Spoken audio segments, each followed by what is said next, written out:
Hello everyone, I hope you all are fine. I am Ankita Dandekar and today I am here to teach you all the first chapter of Organization of Commerce and Management, that is Principle of Management.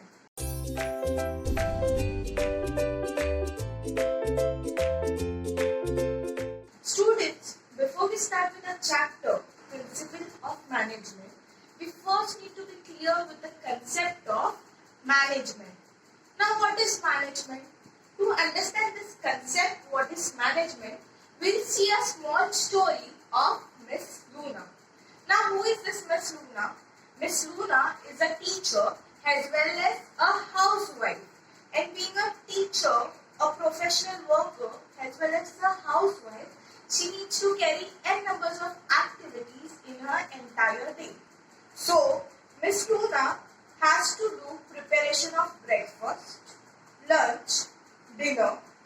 She needs to send her kids to schools and look after their activities also. Plus, she is a professional worker, so she also has to look at preparation and delivery of her own work. She needs to look after cleaning of vessels and clothes. She needs to go to market to buy vegetables and grocery stuff. She needs to do cleaning of house and n number of activities that Miss Luna needs to carry. तो बच्चों, यहाँ पर हम एक story पढ़ रहे हैं miss Luna की. मिस लूना एक टीचर भी है और एक हाउसवाइफ भी है. तो वो टीचर हाउसवाइफ दोनों रहने की वजह से उनको बहुत कुछ देखना पड़ता है. घर का भी देखना पड़ता है और वो टीचर है तो उनको ऑफिस का स्कूल का भी काम देखना पड़ता है. तो उसमें क्या क्या आता है? उनको घर का खाना पकाना पड़ता है, उनके खुद के बच्चे हैं तो उनको बच्चों को स्कूल लेके जाना, उनका होमवर्क कराना, ये सब भी काम रहता है. घर का बर्तन धोना, कपड़ा धोना, उसके अलावा उनको बाहर जाके वेजिटेबल्स खरीदना रहता है. तो इतना सब काम उनको करना पड़ता है. Imagine students, miss Luna, how she would be conducting all these activities. Let us have a look at how she conduct all these activities. Or we can say the schedule what Miss Luna follows to conduct this activity. So for breakfast, lunch and dinner, Miss Luna plans a day prior and prepare half of her things a day before only. तो Miss Luna जो अगले दिन खाना बनाने का रहता है ना, तो वो एक दिन पहले ही सोचती है कि मेरे को अगले दिन क्या बनाना है. फिर वो उस हिसाब से उसका प्रिपरेशन आज कर देती है. तो अभी मिस लूना ने सोचा कल मैं बनाऊंगी आलू की सब्जी. आलू की सब्जी बनाने का मिस लूना ने सोचा, तो वो क्या करती है, पहले घर पे देखती है कि आलू है कि नहीं. अगर आलू नहीं रहेंगे तो मिस लूना जाएगी मार्केट में, उनको खरीदेगी, उनको काट के वगैरह जो भी काम है वो एक दिन पहले ही करती है ताकि नेक्स्ट डे उनका काम वो हल्का हो जाता है. फिर लुकिंग आफ्टर हर किड्स, जो उनके बच्चों के जो भी काम है उसके लिए मिस लूना ने क्या किया है, Luna coordinates with her husband. For her kids activity, Miss Luna is coordinating with her husband. तो कैसे कोऑर्डिनेटिंग करते हैं वो लोग दोनों? सपोज अगर मिस लूना बच्चों को स्कूल में ड्रॉप करने जाती है तो फिर उनके जो भी हस्बैंड है वो उनको पिक करते हैं. मतलब कोई एक दिन एक जन छोड़ने जाता है तो कोई एक जन लेने जाता है, कोई एक जन उनका होमवर्क देखता है तो कोई एक जन उनका बाकी के काम. तो जो उनका हस्बैंड है वो दोनों मिल के एक साथ आके कोऑर्डिनेशन करके बच्चों का जो भी काम है दोनों जन ने बांट के और अच्छे से कर देते हैं. तो वहां पर मिस लूना का काम थोड़ा हल्का हो जाता है. Then looking after her own work, student, she is a professional worker. She is a teacher. She also has to look at her own work, that is delivery of her lessons at schools, checking of books, checking of papers. ये सब तो काम रहता है. तो ये सब काम मिस लूना अपने स्कूल आवर्स में करती है जो उनका टाइम है 8 AM to 1 PM. Apart from this, अगर स्कूल का जो भी उनका काम रहता है उसके अलावा भी एक्टिविटी रहता है तो मिस लूना पूरे दिन में 1 घंटा वो सब काम के लिए निकालती है. जैसे कि सपोज मिस लूना हर दिन 4 से 5 ये फिक्स टाइम स्कूल एक्टिविटीज के लिए रख देती है. जैसे अगले दिन का लेसन्स बनाना बोलो, चेकिंग करना बोलो, वो सब. फिर उसके अलावा cleaning of vessels and clothes, तो घर का जो भी क्लीनिंग स्टफ है जैसे बर्तन धोना, कपड़े धोना, उसके लिए मिस लूना ने क्या किया है, मिस लूना ने she has appointed a maid to look after the cleaning process. तो मेड को अपॉइंट किया है, मतलब एक काम वाली है, उनको उन्होंने अपॉइंट है जो उनका बर्तन घसना, कपड़ा धोना, वो सब देखते हैं, तो उनका काम वहां का हो गया. So all these activities that Miss Luna is conducting, like planning, then coordinating with her husband. She has also arranged maids. So basically she is staffing. Then she is controlling all this activity. So all this activity, what she is conducting is nothing but managing her activity means management of activities. So students, what Miss Luna did, she did management of her activities at home. Now similarly in organization, every organization has certain goals. To achieve this goal, manager conducts n number of activities. For example, अगर हम लोग कोई भी organization का goal अगर हम लोग ने ले लिया, suppose customer satisfaction. एक ऑर्गेनाइजेशन है और उसका गोल है कस्टमर सेटिस्फैक्शन. ये गोल अचीव करने के लिए मैनेजर को बहुत सारे एक्टिविटीज कंडक्ट करना पड़ता है. तो सबसे पहले बच्चों वो क्या करता है, what is the first thing that manager does is plans. He plans how this goals would be achieved. क्या करेगा जिससे कस्टमर सेटिस्फाई हो. शायद वो अपने प्रोडक्ट का क्वालिटी इंप्रूव कर दे, शायद वो अच्छा एडवर्टीजमेंट करके कस्टमर को अट्रैक्ट करे, फ्री सैंपल्स ज्यादा दे सकता है, या फिर वो डिस्काउंट्स दे सकता है, आफ्टर सेल सर्विसेज दे सकता है.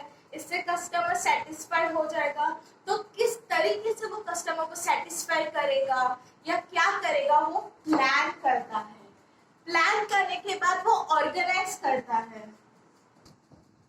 सपोज अगर क्वालिटी इंप्रूव कर, उसने सोचा कस्टमर को सेटिस्फाई करने के लिए वो क्या करेगा, वो प्रोडक्ट का क्वालिटी अच्छा करेगा. तो प्रोडक्ट का क्वालिटी अच्छा करने के लिए अगर रिसोर्सेज उतने नहीं है, अच्छा क्लॉथ नहीं है या मशीन्स नहीं है, तो वो यहाँ पर ऑर्गेनाइज करेगा, अरेंज करेगा, बाहर से लेके आएगा. और जो भी काम है वो स्टाफ में जितना भी है वो इक्वली बांट देगा. और अगर सपोज कि अगर स्टाफ एक्सपर्ट्स लग रहे हैं या फिर स्टाफ कम है, तो वो और स्टाफ हायर करेगा जिसको बोलते हैं स्टाफिंग. इसके बाद वो स्टाफिंग हो गया, सबको काम बांट दिया. फिर उसके बाद वो क्या करेगा, वो डायरेक्शन देगा कि कैसे हम ये गोल अचीव करेंगे. वो डायरेक्शन देता है कि क्या करना चाहिए. और ये सब एक्टिविटीज प्रॉपरली हो रहे हैं कि नहीं, अपन जैसा अपना प्लान है वैसा अपन चल रहे हैं कि नहीं, वो सब देखेगा. तो उसको क्या बोलते हैं, controlling. All these activities that manager is carrying out in organization to achieve the goals of organization is nothing but management. So students, now we are clear with the concept of what is management. Management मतलब क्या है बच्चों, in simple words, management is nothing but doing activities smoothly, or you can say conducting activities effectively and efficiently. Effectively मतलब क्या, जो भी activities है वो बराबर ऑन टाइम होना चाहिए. और efficiently का मतलब क्या है कि जो भी रिसोर्सेस है ना उसका वेस्टेज नहीं होना चाहिए, प्रॉपर यूटिलाइजेशन ऑफ रिसोर्सेस होना चाहिए. तो मैनेजमेंट क्या है बच्चों, सिंपल वर्ड में, nothing but conducting activities effectively and efficiently. Okay, अब हम बढ़ते हैं आगे, डेफिनेशंस देखते हैं मैनेजमेंट के क्या है. So first definition is given by Marie Parker Foyle. Management is an art of getting things done through others. वो क्या बोल रहे हैं, मैनेजमेंट एक आर्ट है, मतलब मैनेजमेंट एक ऐसा कला है जिससे हम दूसरों से काम करवा के लेते हैं.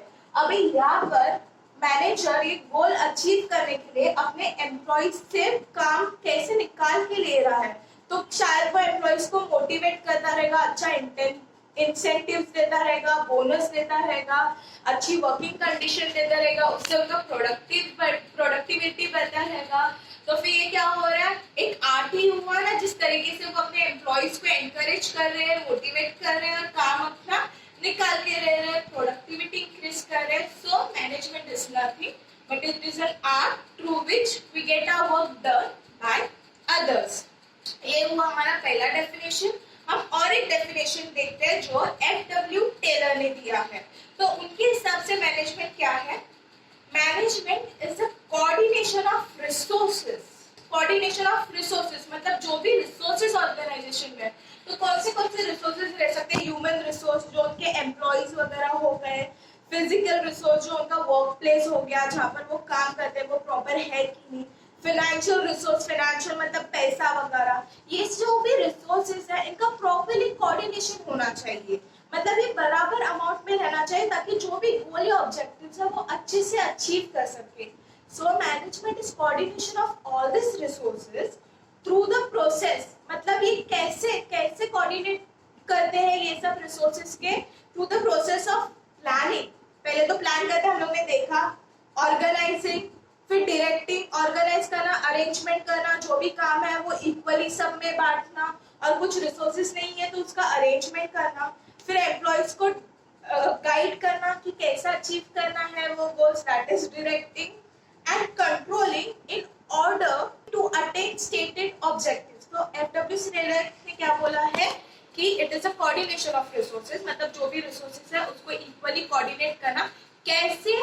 Through the process of planning. Planning मतलब सोचना कि हम क्या करने वाले हैं, ऑर्गेनाइजिंग जो हम लोग ने देखा इक्वली बांटना, डायरेक्टिंग मतलब उनको गाइड करना, डायरेक्शंस देना, कंट्रोलिंग कंट्रोल करना, ये सब एक्टिविटीज को कंट्रोल करना कि जो प्लान है उसके हिसाब से जा रहे हैं कि नहीं।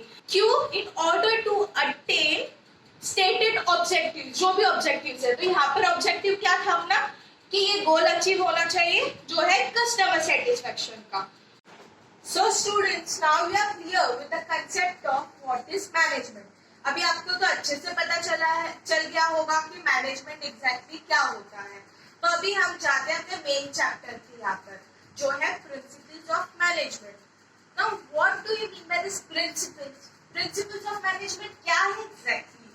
तो देखते हैं, principles of management is nothing but the statement of fundamental truth. मतलब ऐसे स्टेटमेंट जो सब जगह पे एप्लीकेबल है या सब जगह पे यूज होता है। तो it is a statement of fundamental truth. In short, this are the statement that are applicable everywhere and this can be used by anyone. These principles provide guidelines to manager to take decision. वो क्या करते हैं? वो एक manager को help करते हैं, एक गाइडलाइंस देता है। मतलब ये ऐसे ऐसे रूल्स है, ये ऐसे ऐसे लॉज है जो आपको ऑर्गेनाइजेशन में फॉलो करना है।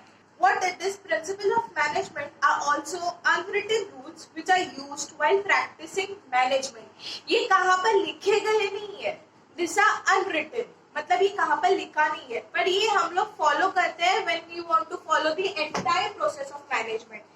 ये करने के लिए हम लोग क्या करते हैं? ये प्रिंसिपल्स फॉलो करते हैं। फॉर एग्जाम्पल्स, अभी आपके कॉलेज में आपको डिसिप्लिन मेंटेन करना पड़ता है, यस, लेकिन ये कई भी रूल्स में लिखा है नहीं लिखा रहता है, दिस आर अनरिटन, बट हम फॉलो करते हैं। Similarly in organization, to conduct this entire process of management, these principles of management are the rules that everyone needs to be followed. So students, we saw what is principles of management. Now, before we move to what exactly this principles are, we first need to understand its nature and importance. So today we'll see what is the nature of principle of management. Nature का मतलब उसके characteristics क्या है, features क्या है, और in simple words बोले तो उसकी क्वालिटीज क्या है। तो देखते हैं कि क्या है उनके क्वालिटीज, और you can say the characteristics of this principles of management. The first one is universal application. Universal application means this principles of management are applicable everywhere. मतलब ये जो भी प्रिंसिपल्स है मैनेजमेंट के, ये सब जगह पे एप्लीकेबल है, चाहे फिर वो ऑर्गेनाइजेशन बड़ा हो या छोटा हो, या फिर उसका नेचर अलग हो, शायद कोई ऑर्गेनाइजेशन फाइनेंस कंपनी में हो या कोई आईटी में हो या कोई सेल्स में हो, कुछ भी हो, ये प्रिंसिपल्स ऑफ मैनेजमेंट सबको लागू होता है और ये सब जगह पे एप्लीकेबल है। मतलब ये किधर भी चलता है, ना ये साइज देखता है ना ये कंपनी का टाइप देखता है। Second is general guidelines. Whatever this principles are, this provide general guidelines to manager. मतलब हमें कुछ डिसीजन लेना है या कुछ प्रॉब्लम सॉल्व करना है, तो ये जो प्रिंसिपल्स है वो उनको डिसीजन लेने में या प्रॉब्लम सॉल्व करने में हेल्प करता है। लेकिन ये गाइडलाइंस जो भी है वो प्रॉब्लम सॉल्व नहीं करता है, लेकिन डिसीजन मेकिंग में सॉल्व करता है कि कैसे सॉल्व करें। इसके लिए हम लोग इसको क्या बोलते हैं, जनरल गाइडलाइंस, क्योंकि ये खाली बताते हैं कि एग्जैक्टली कैसे सॉल्व किया जा सकता है और क्या डिसीजन लेना चाहिए, पर ये खुद से सॉल्व नहीं करते। So that's why we say this principles are general guidelines. Third one is principles are formed by practice and experiments. Students, I decide today that I want fair remuneration जो भी है वो मेरे को प्रिंसिपल ऑफ मैनेजमेंट आज रखना है। मैंने आज सोचा और वो कल प्रिंसिपल बन जाएगा, ऐसे नहीं होता है। मेरे को रखना है गुड वर्किंग कंडीशन, ये मेरे को प्रिंसिपल बनाना है मैनेजमेंट का। तो मैंने आज सोचा तो वो कल में नहीं रख सकती। तो जो भी प्रिंसिपल ऑफ मैनेजमेंट है उसके ऊपर एक रिसर्च होते हैं, वो पहले प्रैक्टिस करते हैं ऑर्गेनाइजेशन में कि ये ऑर्गेनाइजेशन में सूटेबल है क्या, जो रिजल्ट्स हमको चाहिए वो मिल रहा है कि नहीं। तो वो प्रैक्टिस करते हैं, एक्सपेरिमेंट्स करते हैं कि क्या क्या इफेक्ट होता है, क्या हम लोग जैसा सोचे वैसे चल रहा है कि नहीं, ऑब्जर्व करते हैं। तो ऑब्जर्व करने के बाद, एक्सपेरिमेंट करने के बाद, प्रैक्टिस करने के बाद एक प्रिंसिपल जो है वो फॉर्म होता है। तो प्रिंसिपल हमने सोचा और कल जाके फॉर्म हुआ, ऐसे नहीं होता है। वो हम क्या करेंगे, पहला प्रैक्टिस करते हैं, एक्सपेरिमेंट करते हैं, अच्छे से ऑब्जर्व करते हैं कि जैसे सोचा है वैसे हो रहा है कि नहीं हो रहा है, और फिर उसके बाद ही कोई भी प्रिंसिपल बनता है। यहाँ तक समझा बच्चों? Now next point is flexibility. So these management principles are flexible in nature and are not rigid statement. It means that these principles are applied differently under different conditions. Some changes can be made in applications of these principles according to the requirements of the companies. This can be modified by the manager who are using it. So students, ये जो भी principle है management के, तो वो company के requirement के हिसाब से एक मैनेजर अपने कंपनी में अप्लाई करता है। Let us see one example that is principle of centralization and decentralization. So let us understand first what do you mean by centralization and decentralization. So centralization means concentration of power or authority in one hand or few hands. Basically it means power at top level management. तो centralisation का मतलब क्या है कि जो भी power है वो एक जन के हाथ में रहेगा या बहुत कम लोगों के हाथ में रहता है। ज्यादा करके हम बोलते हैं कि टॉप लेवल को वो पावर देते हैं। Whereas decentralization is complete opposite of centralization. Decentralization means eventually distribution of power at every level of management.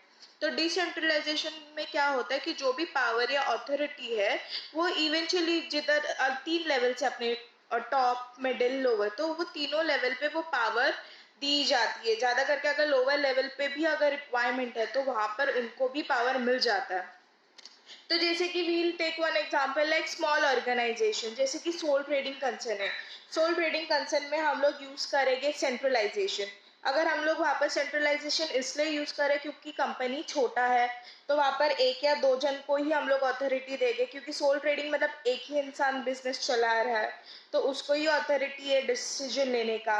तो वहाँ पर इसके लिए हम लोग ने यूज किया सेंट्रलाइजेशन। पर अगर कंपनी बहुत बड़ा है जैसे कि जॉइंट स्टॉक कंपनी, तो वहाँ पर एक ही जन को हम लोग अथॉरिटी या पावर नहीं दे सकते, क्योंकि एक ही जन ये सब एक्टिविटीज प्रॉपरली मैनेज नहीं कर सकता। तो तभी हम लोग पावर अलग अलग लेवल्स पे दे देते हैं, अलग अलग लोगों को दे देते हैं। जैसे कि मैनेजर हेड्स रहते हैं, departmental heads, finance head, supervisor. तो वो केस में हम लोग क्या बोलते हैं, डिसेंट्रलाइजेशन, क्योंकि हम लोग पावर्स अलग अलग लेवल को दे रहे हैं और इवेंचुअली जो भी पावर्स है वो सब में बांट रहे हैं, तो उसको हम लोग बोलेंगे डिसेंट्रलाइजेशन।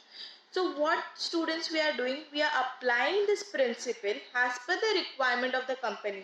तो जो साइज है कंपनी की, जैसे छोटा ऑर्गेनाइजेशन है हम लोग ने सेंट्रलाइजेशन यूज किया, और बड़ा ऑर्गेनाइजेशन है हम लोग ने वहाँ पर डिसेंट्रलाइजेशन यूज किया। So we are doing nothing but we are applying this principle according to the requirement of the company. इसलिए These principles are not same. These principles are flexible. Our next point is behavior in nature. What does it means? It influences human behavior. ये जो principles है ये human behavior organization में एक इंसान जो organization में है वो कैसे रिएक्ट करेगा इस पे बेस होता है. सपोज अगर प्रिंसिपल हम लोग ने ले लिया फेयर रेम्यूनरेशन, एक प्रिंसिपल हम लोग ने सोचा कि एम्प्लॉइज को फेयर रेम्यूनरेशन, जो भी सैलरी है वो हम लोग फेयर देंगे. अगर आप सब एम्प्लॉइज को सैलरी फेयर देंगे तो एम्प्लॉइज में ग्रजेस नहीं आएगा, ठीक है, फिर वो अच्छे से बिहेव करेंगे. और अगर उनको टाइमली सैलरी मिल रहा है और इक्वल सैलरी मिल रहा है, कोई भी बाइसनेस नहीं है, तो एम्प्लॉय वुड बी हैप्पी. और अगर वो अच्छा रहेगा तो काम अच्छा करेगा. Logically this is going to increase your productivity. So what this principle is doing, this principle is deciding his behavior, how he will be behaving in organization. इसके लिए हम लोग इसको बोलते हैं बिहेवियर इन नेचर, क्योंकि ये प्रिंसिपल जो भी है वो एक इंसान कैसे ऑर्गेनाइजेशन में बिहेव करेगा वो एक इन्फ्लुएंस करता है. जैसे कि मैंने बोला फेयर रेम्यूनरेशन, फिर हम लोग वर्किंग कंडीशन भी बोल सकते हैं. अगर हम लोग ने प्रिंसिपल ले लिया ऐसे ही बना लिया कि गुड वर्किंग कंडीशन, तो गुड वर्किंग कंडीशन अगर एम्प्लॉय को मिल रहा है तो एम्प्लॉय तो खुश होकर काम करेगा ना. या अगर कोई कबाड़ खाने में आपने जाके रख दिया तो एम्प्लॉय खुश नहीं होगा, वो चिड़ करेगा, तो वो उसका बिहेवियर इन्फ्लुएंस कर रहा है. सो that's why we say this is behaviour in nature, because whatever the principle the organization is following, it is directly going to influence the behavior of the employees that are working in the organization. So we call this as behavior in nature. Now, cause and effect relationship. These principles of management are based on cause and effect relationship. तो पहले बच्चों समझ लेते cause and effect relationship क्या होता है. Cause and effect relationship मतलब ये करने से ये होता है. फॉर एग्जाम्पल आपने पढ़ाई बहुत अच्छे से की, आपको मार्क्स बहुत अच्छा है, तो पढ़ाई का ना कॉज हुआ और आपको मार्क्स अच्छा है, ये इफेक्ट हुआ. समझे? तो कॉज एंड इफेक्ट रिलेशनशिप. तो यही हम लोग प्रिंसिपल लेते हैं फेयर रेम्यूनरेशन का, कि अगर एम्प्लॉयज को आप अच्छा सैलरी दे रहे हो, इक्वल सैलरी दे रहे हो, तो उसके वजह से एम्प्लॉय काम अच्छा करेगा. तो कॉज क्या हुआ? अच्छा सैलरी, और इफेक्ट क्या हुआ? काम अच्छा निकला. So this principles are nothing but this principle are based on cause and effect relationship. ये करने से ये होगा, अच्छा सैलरी दोगे तो अच्छा काम निकलेगा. समझा cause and effect relationship? Now equal importance. जितने भी हमारे प्रिंसिपल है, जैसे कि हेनरी फ्योल, ये हम आगे जाके पढ़ेंगे. हेनरी फ्योल ने 14 प्रिंसिपल्स दिए हैं. तो ये जितने भी प्रिंसिपल है, this all principle are equal importance. कोई ये एक प्रिंसिपल है ये ज्यादा अच्छा है, ये इसको ज्यादा इम्पोर्टेंस है, दूसरे को कम इम्पोर्टेंस है, ऐसे नहीं. All the principles are equally important. कोई भी ऐसा प्रिंसिपल नहीं है कि ये ज्यादा इम्पोर्टेंट ये कम इम्पोर्टेंट, ऐसे नहीं. So all the principle are equal important. So students, today what we saw, what is management and principles of management क्या होता है एग्जैक्टली, और हम लोग ने उनका नेचर देखा. नेचर मतलब कैरेक्टरिस्टिक्स या क्वालिटीज जो भी आप बोलो, तो हम लोग ने nature of principle of management देखा. I hope you understood this chapter. Thank you for your time.